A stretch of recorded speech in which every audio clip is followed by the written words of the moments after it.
এত সুন্দর করে কে আমাকে মেহেন্দি পরালো? জানতে হলে এই ছোট্ট মিনি ব্লগটা কন্টিনিউ করো। So hello everyone, welcome back to my channel. আশা করছি তোমরা সকলেই ভালো আছো। আর তোমাদের আশীর্বাদে আমিও বেশ ভালো আছি। দুদিন আগে একটু অসুস্থ ছিলাম, কারণ জ্বর ছিল আর সর্দি কাশিটা এখনও রয়ে গেছে। তো এখন মোটামুটি আমি ঠিক আছি। তো আমি চলে এসেছি খগেনহাটে, আর খগেনহাটে এসেই আমি ওয়েট করছি আমাদের নতুন মেহেন্দি আর্টিস্টের জন্য। তো তারপরে এইদিকে দেখো চলে এলো আমাদের মেহেন্দি আর্টিস্ট প্রিয়তমা। তো ও নতুন নতুন মেহেন্দি শিখছে। তো আজকে ওদের মেহেন্দি ক্লাসের হচ্ছে লাস্ট ডে, মানে আজকে ওদের এক্সাম আছে। তো তাই ও আমাকে ডেকেছিল মেহেন্দি পরানোর জন্য। তো দেখতেই পাচ্ছ কত সুন্দর করে মেহেন্দিটা আর্ট করছে। আর আমি মেহেন্দি পরতেই ছোটোবেলা থেকেই ভীষণ ভালোবাসি। যদিও আমি কিছু কারণে মেহেন্দি পরা মাঝে মধ্যে আর কি বন্ধ রেখেছিলাম। তো এখন আমি আবার পড়া শুরু করছি, কারণ আমার পড়তে ভীষণ ভালো লাগে। আর এদিকে আমার বান্ধবী ডেকেছে আমাকে মেহেন্দি পরাবে বলে। আমি যদি না আসি তাহলে কি আর হয় বলো তো?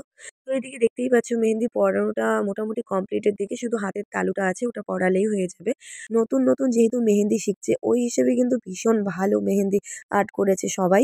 সবাই বলতে এইদিকে আরও দুজন বুনুও পড়াচ্ছে। ওরা ৩ জন শেখে আর কি মেহেন্দি। আজকে ওদের এক্সাম, তাই সবাই মনোযোগ সহকারে মেহেন্দি পড়াচ্ছে, দেখতেই পাচ্ছ। অ্যান্ড ফাইনালি মেহেন্দি কিন্তু আমাদের পরানো কমপ্লিট হয়ে গেছে। আর এই হাতটা দেখতে পাচ্ছ আমার, এটাতে প্রিয়তমা পরিয়েছিল, দেখেছিলে। আর এই যে হাতটা দেখালাম এখন, এই হাতে কৃতিকা বুনু পরিয়েছে। মানে যার কাছে মেহেন্দি শিখছে এরা সবাই। তো আমার কিন্তু বেশ ভালো লেগেছে ওই মেহেন্দির ডিজাইনটাও। তো যাই হোক, এইদিকে আমরা এখন বাড়ি চলে যাবো। তার আগে অনেক ফাজলামি করছিলাম।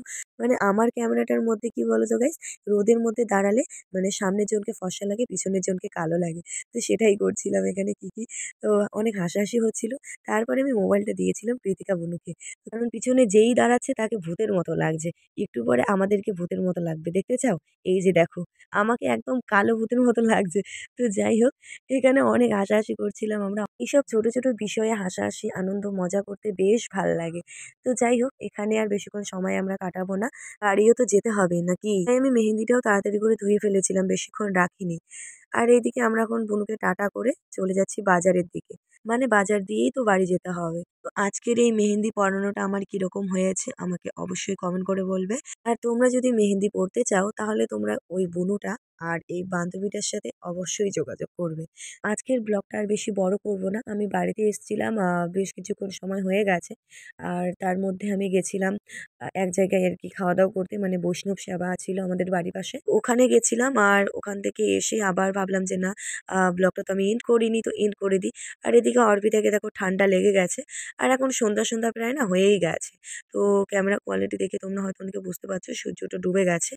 তো চলো আজকের জন্য ব্লগটা এখানেই। সবাই ভালো থেকো, সুস্থ থেকো। দেখা হবে নেক্সট ব্লগে খুব তাড়াতাড়ি। Tata, bye bye.